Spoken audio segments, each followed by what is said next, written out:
Hello and welcome. The goal of this podcast is to get listeners connected with others in the sports industry because they say it's all about who you know, and now you know us. Hello and welcome, everybody. This is your host, Connor Schenk, and today you're listening to the Constant Sports Podcast. We have a special edition today because we're diving into the sports technology world with my good friend, Chris Shreeve. Thanks for joining us today, Chris. Thanks, Connor. Looking forward to getting into it. Yeah, it's going to be a lot of fun. And the past guests we've had are a lot of, like the sports marketing, sports agents, things of that nature. So it'll be fun to kind of have the sports technology, background in it with your experience with your ad agencies and things of that nature. So I guess to start for the viewers listening and watching here, Chris actually landed his dream job right out of college with the Seattle Mariners. So let's just dive in there, Chris. What made that your dream job, and maybe why was that your dream job coming out of college? Yeah, I played lots of sports when I was growing up. I mean, my parents, I think, did a good job of not kind of pigeonholing me into one sport. 5'11", wasn't going anywhere in baseball. Certainly not in football, but baseball, I really always had a knack for. Love the sport. And then also being out here in Seattle, Washington, born, raised, went to college out here. The Mariners in the 90s were really our team. Yep. So when you think back to Ken Griffey Jr. and the early days of A-Rod and Randy Johnson, the 90s were a big time in sports for Seattle, and the Mariners were at the forefront. Mm-hmm. And so did you kind of go into that in a college knowing like, okay, so the Mariners growing up, that's who I want to work for. That's kind of it. And so were you connecting with people in the front office or executives, or kind of have that, what made you kind of, I guess, get the job? How'd you get into that whole process? So it's a funny story. I got my first internship in college, was a sports PR firm. They came to my class, and when you have guest speakers, a lot of people tune them out. Yep. Maybe they're not of interest, but I heard sports marketing, sports PR. And so I was really attentive. Had my very thin resume at the time ready, and went up and talked to the individual who's still a mentor today, and even a strategic advisor to Locker Room Labs, funny enough. He was looking for someone to intern, and I raised my hand and got my first internship from a class in college. And he asked me, he said, "Hey, do you happen to play baseball? We need an extra person for a softball team that we play on." And little did I know, it was the SVP of marketing for the Mariners, now the Sounders, head of ticket sales for Ticketmaster, the head of sports sponsorship for T-Mobile. The stack. A wild roster. I played with that softball team for nearly 15 years, from that day pretty much until now, and was lucky enough to meet a ton of great people with the Mariners. So what I would say is it was unconventional, but I made sure to put myself out there and to take internship opportunities as early as freshman, sophomore year of college, to get that experience. But what I gained was experience in networking and connecting, maybe more so than the actual marketing internship itself. Right. Yeah. So the reason I ask is a lot of the viewers and listeners are either kind of in that about to graduate, or maybe they're in grad school about to graduate that, looking for that job. And so, I'm always trying to ask others who have completed that, got the job out of college, kind of what they did. And a lot of the time, I feel like it's something similar to how you did it. It's you kind of got to take the step. It's not always going to say, hey, do this, do that. You're going to have to, be attentive, go the extra mile, do things like that. And then also goes to show, I mean, you, like you said, you played on the team for 15 years, and the person's still a mentor to you. And that just goes to show that, when you find a mentor, mentee, something like that early on in your career, that it can really last an entire, lifetime in the sports industry, not just in the sports industry, but outside going forward. So I think that's a really cool story in of itself there. That you still kind of have him as a mentor. Yeah, I think you don't know when you're going to run into that person, right? Yep. And so, particularly in sports, everybody wants to be in sports. It's hyper competitive. Yes, applying for jobs through the job boards or Teamwork Online is great, right? Like that's how you can get your name out there. but being different, unique, putting yourself out there. I mean, that's what sports and entertainment is really all about. Right. And so would definitely encourage people to think outside the box, if you're trying to get that dream job. Hmm. Yep. No, love that. And then so you spent some time with the Mariners, and then you kind of went, outside the sports world, as we call it, but you were still in the sports world, working with teams and organizations and whatnot. So, give the listeners and viewers what that was like, working with sports teams or sports businesses, but not in, the quote unquote sports industry, so to speak. Yeah, contrary to popular belief, that maybe the best job in sports is not actually with the sports team. Right. There's lots of ancillary businesses where you can take, your experience, the things that you're passionate about and pair it with sports. Hmm. Being out in Seattle, Washington, during college and the early part of my career, I was fortunate enough to be around a lot of really incredible technology companies. And so, I really wanted to be a bit more in the tech space as, the marketing, advertising, and overall technology world was, booming in the early part of my career. And I really wanted to be in that kind of hyper growth industry, but I always wanted to keep, sports close, right? It was Definitely. obviously something that passionate about when you're younger, but I really, really believe that, choosing something in the early part of your career that you love to do, that you're good at, maybe it isn't come with the huge paycheck right out of the gates. Hmm. But boy, is it valuable to kind of stick to your guns and stick to your passions. But I was fortunate enough to work for several startup companies within the marketing and advertising technology world. And in the vast wide world of the web, there's a lot of verticals and a lot of industries that you can go after. But I decided to focus my efforts on building relationships within the sports vertical, both professional sports teams and other ancillary, businesses as well. And so I was fortunate enough to work for and work with over 10 professional sports teams, helping with ticket sales, marketing, online advertising to drive merchandise sales, digital sports sponsorship marketing. And it really allowed me to take kind of my two key interests, right? Personally within sports and Right. professionally within technology, and start to build my network and my career around those experiences. Yeah, perfect. And I think, as you mentioned in the beginning, that the ancillary businesses that aren't, the Seattle Mariners, the Cincinnati Reds, legitimate, sports teams where they use a lot, they outsource a lot, they get a lot of, marketing, and different companies work within sports. So it's not just when you're applying or wanting to work in the sports industry, like, oh, you got to go look at your local hometown team and find out what they're doing and if they're hired. There's thousands of other jobs that still work within sports that aren't, like you said, the actual sports team. So that's another place to look for the listeners and viewers that are, in that space between trying to get a job and looking for a job, that Chris has mentioned, how he's kind of built his career out in that aspect. So then, now I guess you've kind of exited your ad agency that you had over there, and now you created Locker Room Labs. And so I kind of want to dive into what Locker Room Labs is and how it can be beneficial for sports teams, sports betting, sports fantasy, things of that nature. If you could give us a quick rundown of what Locker Room Labs is.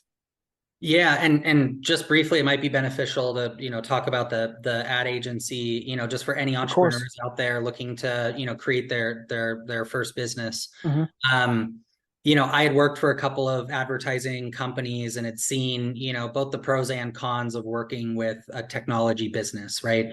Obviously, there's lots of efficiencies and bells and whistles and capabilities with technology, but often if there's no human touch in addition to it, it can feel really transactional, and marketing is all about eliciting a feeling and a response from your target audience, whether it's a fan at a stadium or a fan at home on their mobile device. Hmm. And so mid 20s, was confident enough, maybe cocky to some degree, to think that, hey, look, I'm going to go start a marketing agency myself. Didn't have any concept or understanding of what to do, but I really was passionate about entrepreneurship. And I felt like maybe there were some different ways that we could, help brands and advertisers in the space, provide better marketing strategies and execute better marketing campaigns. And so, created the company with a friend from college and a colleague once we had graduated. Your stereotypical story of working out of a coffee shop and out of your parents' garage, even to a degree. But it was an incredible experience, just putting yourself out there, taking the risk and the leap of faith, believing in yourself, to go and create a business. And over the last 7 to 8 years, it's been a wild ride. Super exciting to be able to build a company up, to doing a few $1 million in sales, highly profitable, and getting to work with some really great people. But like anything, sometimes you feel a pull or a passion towards, something different. I'd encourage everybody to kind of listen to themselves, right? And when you get to a position where, hey, look, you feel like you're hitting a wall, or you're in an industry or a space where that light goes out, right? That passion starts to, disintegrate, really trying to figure out what that next step is to give you that energy. It works hard, along with everything else we have to do, right? So I really just said, again, I love technology and I love sports. So why not create an agency helping build sports technology? Literally not much else to it. I really felt like the sports industry continues to evolve. Sports betting in the United States is really growing as more and more states come online with online gambling, online betting, online iCasino gaming. There's a huge opportunity when it comes to innovation. I know a lot of people are in the midst of fantasy football leagues, and you're probably still using ESPN or Yahoo, just like you did 10, 15, 20 years ago. There's a lot of really cool innovation and a lot of really incredible entrepreneurs within the sports space that are looking to create innovative technology. Sometimes they don't know where to go to help build it, right? Maybe they're not a technical in nature, right? I certainly don't know how to code and build out, technology myself. Fortunately, I've partnered with an incredible team of software engineers to help me do that. So I really felt like there was a ton of growth potential within sports and technology in particular, as we kind of evolve things like, sports betting, daily fantasy sports, and casino gaming in the United States. And so Locker Room Labs is a sports app development company. It's a B2B service-based company that offers software engineering resources on demand to businesses that, maybe don't want to hire and staff an entire tech team in-house. They'd rather outsource it to focus on kind of their core area of the business, right. Or even established companies that are having a tough time hiring quality talent who have experience in sports. Understood. And then on another show you were on recently, you mentioned an ebook that you and your team are coming out with. So what's the ebook? How is it beneficial for your audience to maybe read or pick up on? Yeah, software engineering is not the most desirable topic for people to read about, right? Or to talk about, to listen to. And so Locker Room Labs is really been created to offer content that's more digestible about something that's inherently really technical. Yep. And so we are coming out with an ebook next week, first week of October, leading up to G2E, which is the Global Gaming Expo. Yep. In Las Vegas. It's going to be about the pros and cons of hiring in-house versus outsourcing for sports technology companies. A really kind of expansive read on why you should or should not hire a team in-house, what the pros and cons are, the difficulties of hiring in today's current economic environment, right? As well as outsourcing. Do you outsource to a team overseas, which has its challenges and complications? And is there another option? We hope that other option is Locker Room Labs, a team of US-based engineers who love sports, who are experienced in building sports technology. But for us as a business, we really wanted to lead with content and thought leadership and provide value to the space through our experiences and through through content. And so we think the ebook is going to be, really our big entrance into the space, really solidifying ourselves as a leader and someone who can, provide great value to companies without being overly salesy and falling into the trap that many B2B companies and even software engineering companies fall into, which is sell instead of providing value first. Right. Yeah, no, I love that. And it's great timing that your team executed on that. And I want to get your thoughts on, touched on it a little bit, but the sports betting, sports gaming industry. So where do you see, the sports betting industry going here in the next, the near future, 3 to 5 years?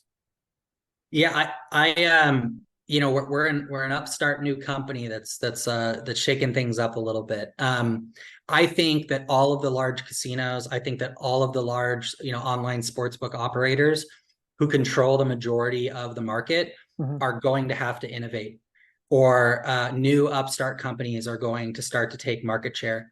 We can't continue to look at sports books that have 10,000 bets, where you can't make sense of any of it, right? Or DFS platforms with the same, weekly contest, with the same weekly affiliate marketing campaigns, deposit $5 and get $100. Things are going to have to change. People expect more engagement. They expect a greater user experience. And so I think that right now is an incredible time for new innovative companies that have really cool data analytics that look at the sport in a different way to provide maybe an edge against the house for casual or professional sports bettors. And then just more fun games that you can play with your girlfriend or wife at home, or your buddies that you normally do a fantasy, pool with. Being able to do something a little different. I think you're going to start to see more companies kind of change the old way of betting and consuming sports content in the near future. Yeah, no, that'd be awesome. Looking forward to it. And then what are maybe some sports apps or sports technology that, the casual viewer might not know, that are in the sports industry that are being used on a day-to-day basis with teams or businesses or ad agencies or things like that? Yeah, I mean, there's a lot of them, right? I think Sleeper has done an incredible job from a fantasy sports perspective, challenging the Yahoo Sports and ESPNs of the world. If you are a sports fan out there, you're most likely playing fantasy sports, fantasy football with your work, your friends. I know that we all like the easy, simple tools of ESPN and Yahoo, but there are better options out there, right? Like a Sleeper. When it comes to sports betting, I want to give a shout out to Rhythm.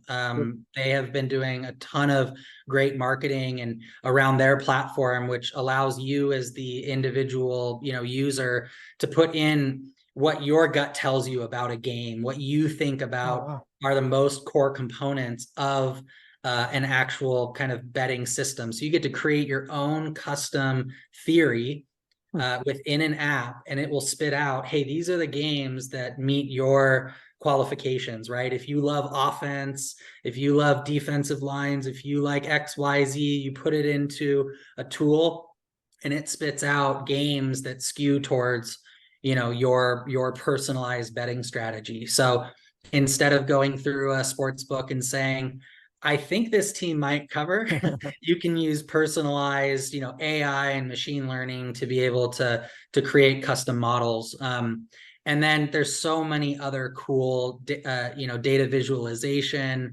technologies out there. I talk to probably 5 to 10 companies a week that are either trying to raise money to create a new idea, or who are looking to kind of get their technology off of the ground. And I certainly hope a lot of them make it, because there are some cool ideas out there that both the casual sports fan and the sports bettor would really benefit from.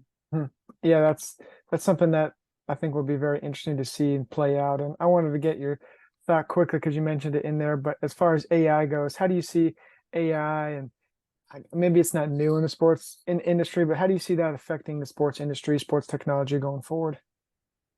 Yeah, I think what I tell people is that AI is in our daily lives. Hmm.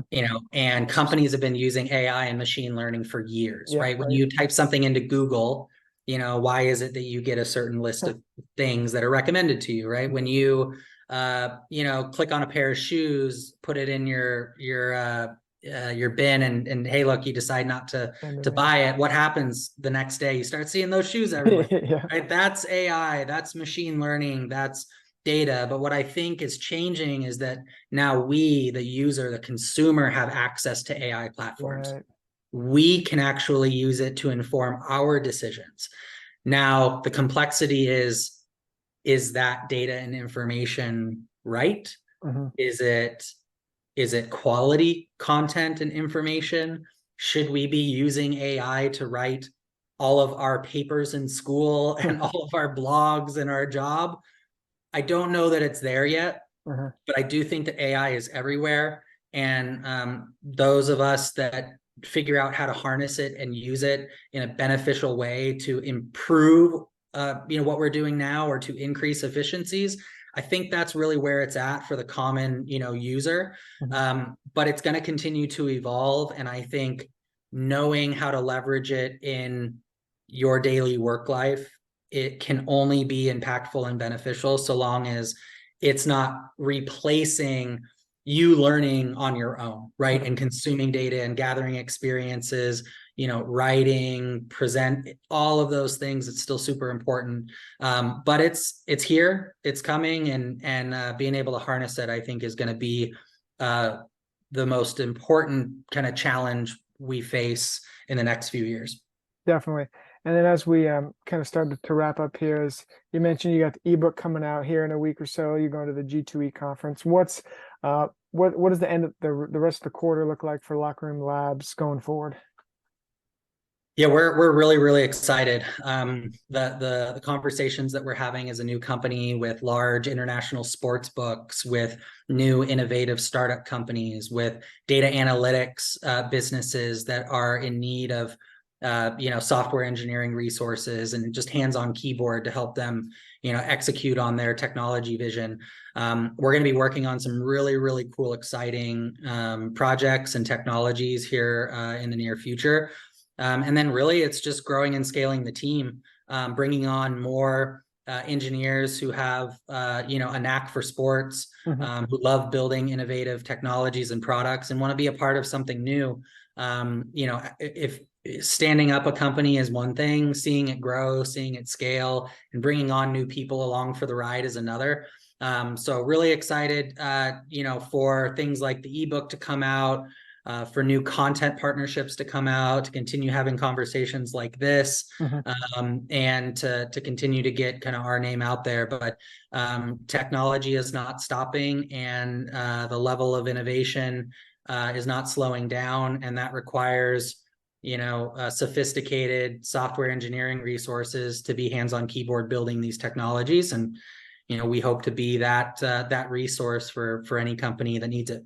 Definitely. Yeah. And as we close here, Chris, thanks for joining us today and sharing your insight on the sports, technology, business industry here. And like I said, as we close, could you give the listeners and viewers who are starting early out in their career, or maybe they're at their first or second job, some advice on just I guess being in the adult world, going day-to-day work and maybe entrepreneurship, just your thoughts on starting in your career. I would say, it may be a little cliche, but create a 10-year plan and Mhm. work backwards. Yeah. There's the saying, right? It's like people overestimate what they can do in a year, but underestimate what they can do in 10. Yeah. It really, really is true. Yeah, work sucks when you're younger, and you got to go get the coffee for your boss, and you have to be the one working on weekends, at the booth or go into the conference. But if you have a plan, and if those things help you get to that next level, that's really where you can separate from everybody else who has their blinders on, Mhm. looking at this job and this task and this project. Take a look at that 5 to 10 year plan and start to work backwards. You'll be amazed at what you can achieve in that amount of time. Yeah, I love that idea. Working backwards and giving yourself a roadmap and kind of a game plan of, where you're going and how you're going to get there. So, thanks again for your thoughts today. And Chris, where can the listeners and viewers find Locker Room Labs or find yourself going forward? At lockerroomlabs.com, we do have a blog where we're writing new content about sports technology every single week. Encourage people to reach out on LinkedIn, super active on LinkedIn, sharing content, about the sports technology space in general, but also some more granular information around, software engineering, sports tech app development, if that's your thing. But yeah, find me over on LinkedIn. Would always love to chat and expand on this conversation with anybody that this information resonated with. So appreciate the opportunity, Connor, and hope to chat with some of you down the road. Yeah, no, appreciate it. Thanks, Chris, for jumping on today. And shout out to the listeners and viewers who were here for another episode. And like I said, we've been talking with Chris Shreeve from Locker Room Labs today. And you can find this episode on YouTube, Apple Podcasts, Spotify, anywhere you can find your podcasts and shows. So thanks again for listening and tuning in today. And we'll see you guys next week.